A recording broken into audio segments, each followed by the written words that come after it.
You'd say superhero time the past year all started with a dream.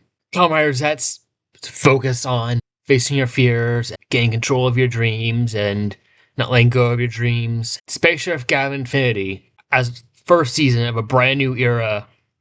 Tokusatsu begins with a dream of Gavins uniting together.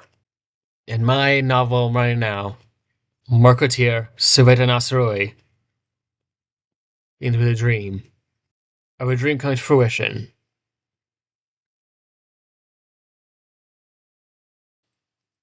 I'm back over here.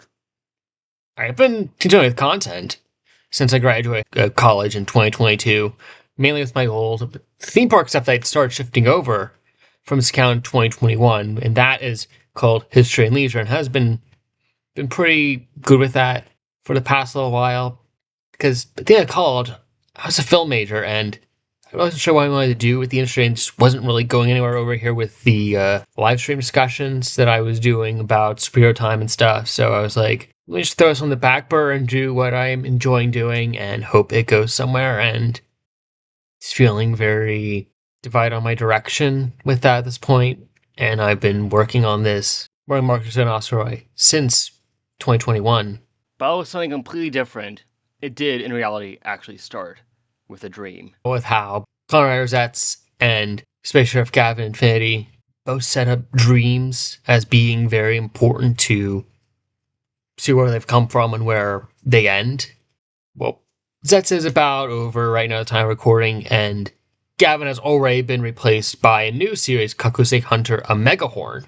Interesting seeing how since I started watching weekly from Lupin Ranger versus Pat Ranger, and how their cinematography and use of CGI and other effects has compared to, let's say, the original Gavan or Showa or Heisei Phase 1 writers, pre-Decade. One of Gavan's flaws was its sort of its balance with its characters. There's definitely got some good episodes that were really just with our primary Gavan in his world, but it really felt like that he was kind of shielding, kind of forced to save the others at times, or they felt like completely sidelined for a while. But that kind of made sense for the story for Raya. I had a nice twist when that was revealed. They were going to do a Jiraiya inspired Gavan, which kind of comes full circle with how Jiraiya was adapted into Ninja Steel.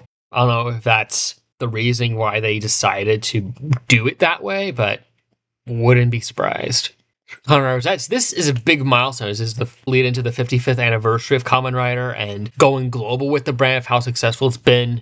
Been some weird stuff going on at the beginning, and obviously since, with a lot of sites being taken down for other stuff, and obviously losing the streaming and other sales of the Sentai TVs that we had, though, and possibly writing idea for a limited, like almost like a limited series adaptation, almost as kind of like a remake of Denis Part of the Sing Detective, but with the Zeztz footage.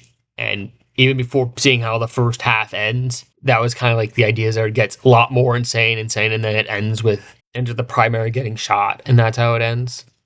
And I know a lot of people kind of felt first half was kind of a waste. Time would have changed with the introduction of C Kamen Rider Dawn, but at the end of the day, the power to change time becomes very important with the second half. Zeztz was very layered, and Gavan was definitely more of that basic space adventure, inner space vibe with it. Just how the Metal Hero series are structured, having stuff be kind of a little less defined. Like smaller things that build up to the twist of it all being more connecting than we kind of knew earlier on. It was somewhat tied to Death Gavan, like how Death Gavan and everything else fits into the system of Azazoth and such. We already know that there's going to be some connection between Gavan, and well, I know there are connection between Gavan and Omegahorn, and the idea that they kind of want to do a cinematic universe with Project Red series and policy. Planning doing a short series, so like within 3 years, they'll have had like 5-6 shows, and that'll be like a complete thought. If it's getting them like a breath of fresh air to try new things and test the limits of the genre, I think that could come out well for them. Because a lot of my ideas so far for my adaptation is very writer-esque for the heroes, but definitely feeling a lot more like a traditional Sentai faction for the villains. Although there are multiple factions, but that does happen sometimes. I don't think I've had such a narrative parallel like this before within the superhero time.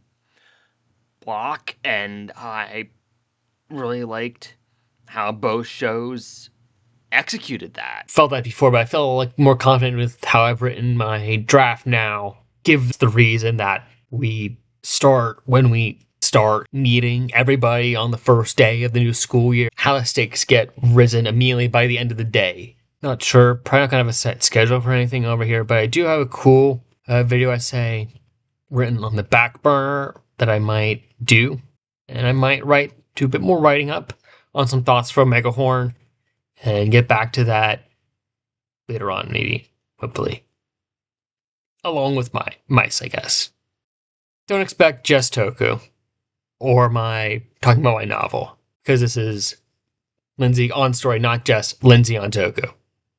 Got that?